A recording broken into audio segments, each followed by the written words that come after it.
that this is about brain chemistry. Now, you know, we have a lot of neurochemicals in the brain. They help us for our attention functions or our emotion functions, basically all functions.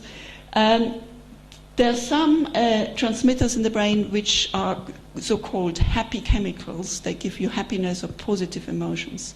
And some of them are, for example, the beta endorphins. Beta endorphins are released when you in love, or they're released when you do sports on fresh air. And you may have heard of the runner's high. People get a high from running. Or people get a high from, before I was doing meditation, I was very addicted to snowboarding or surfing. You know, a lot of people are into these sports because they release beta endorphins, which make you happy. And in fact, in Sahaja Yoga, these beta endorphins are released here significantly more than in controls. And what is interesting about these beta endorphins, that they are produced by the body, so they're good drugs. And opium, for example, binds to exactly the same receptors like beta endorphins. So we think that people who look for drugs, subconsciously, you know, human being knows we have the capacity to feel bliss and happiness, and we're all looking for it.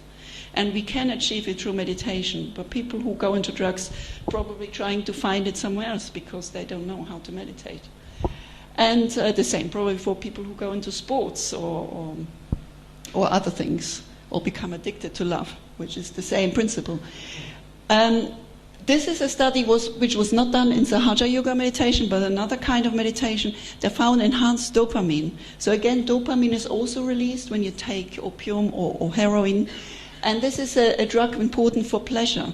So what this shows you, that meditation leads to the release of happy chemicals which make you happy and give you positive emotions, and they also make you addicted. And in meditation, if you've been meditating for a while, and those who've been long-term meditators, we all know that meditation does make you addicted, because when you feel the bliss, you want to have it again and again, and you continue meditating. And I don't understand how people stop meditating, because some people do, but they may be forgetting that they have this bliss.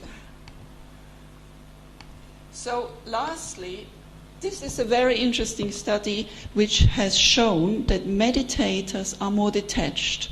And I find this very important. This is the only study which has ever been conducted to test this hypothesis.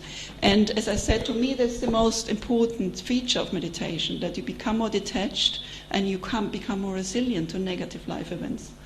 So they showed people who meditated for long term and controls, they showed them a really stressful movie. It's called Funny Games from Michael Haneke. I'm not sure you've seen it. I've never managed to watch till not even the first quarter or so. It's about teenagers who go into a house and they kill everybody, starting by the dog.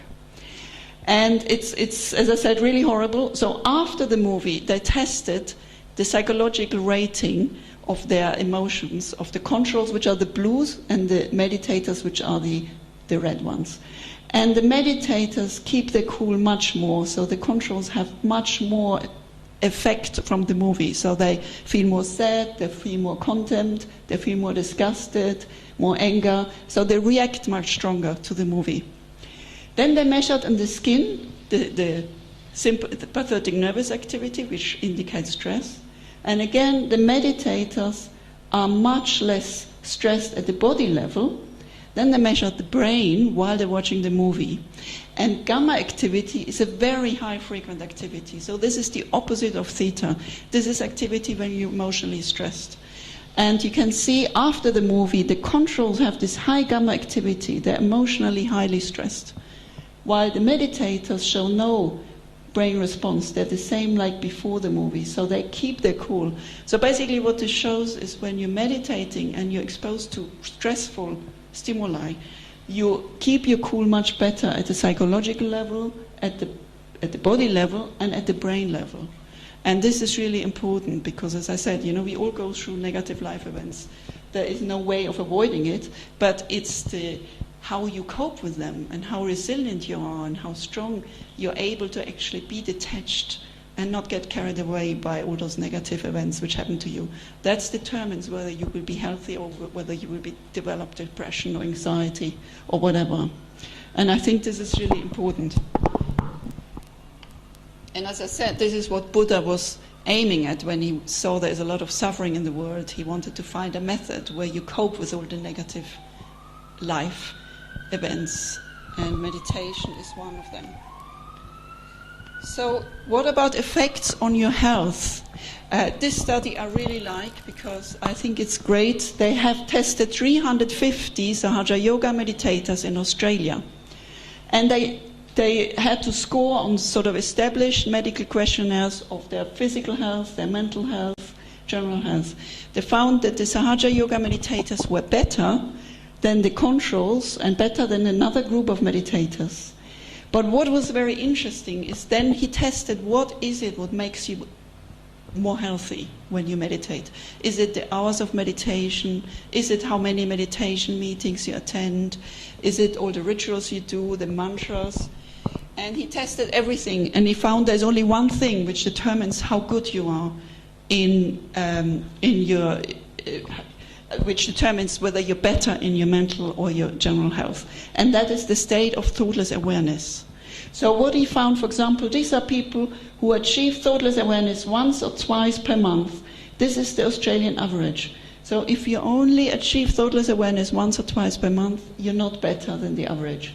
But if you become thoughtless once or twice per week or once or twice per day, and you can see there's a gradual increase. So the more you achieve the thoughtless awareness, the better is your mental health. And these are the people who achieve thoughtless awareness several times a day. If you do this, you're really extremely high. You can't see the score, but you reach the top of the mental health score, so you're the most mentally healthy person in the world. And he found the same for, this is general health, so exactly the same. This is the Australian average, and the more silent you achieve, this is several times mental silence per day, the more healthy you are. Then this is again from Ramesh Manocha, which is a bit cut off here, but he then tested the same people on a questionnaire which picks up depression and anxiety. And again he found the same thing. So the yogis are less likely to be distressed. And again, it's how often they achieve the state of mental silence determines in which category they are. So basically, the more you achieve mental silence, the more are you in a really low risk category. And you can see this is the purple here. So those who achieve mental silence several times per day are really in a low risk category, which means they will never develop depression or anxiety. So if you meditate regularly, you're very unlikely to develop depression or anxiety. And this is important. The WHO has published data where 1 in 3 will develop depression. Is already, at the moment it's 1 in 4, but this will increase in the next years.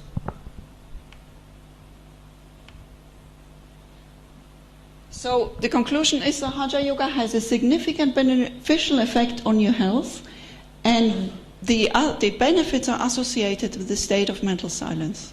Now this also means that if you want to achieve a health benefit with meditation, you have to use or pick a meditation techniques which teaches you to achieve the mental silence.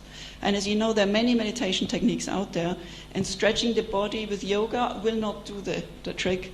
You really have to achieve the state of mental silence, because that is what works, and not anything else. So you have to, and in my knowledge, Sahaja Yoga is one of the best in my view, but there are very few other meditation techniques which actually teach you to stop your thinking.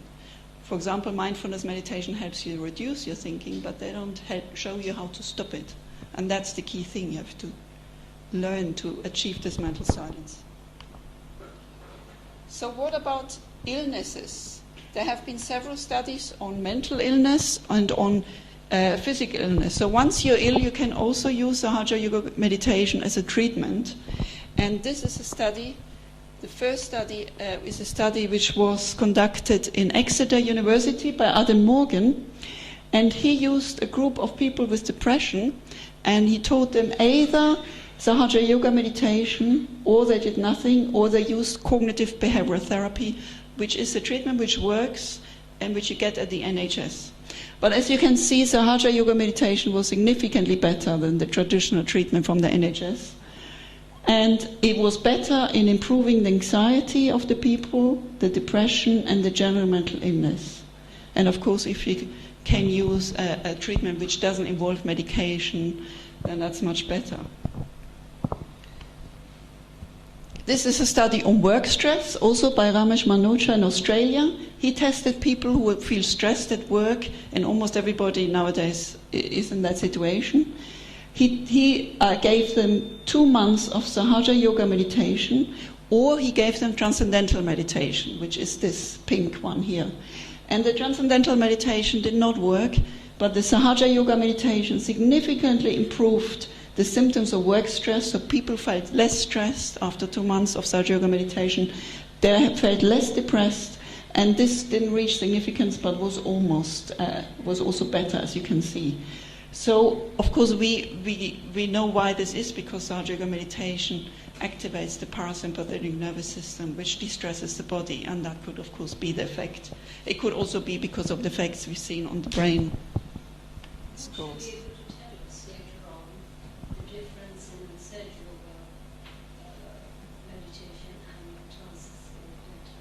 Yeah, I can talk a bit about it.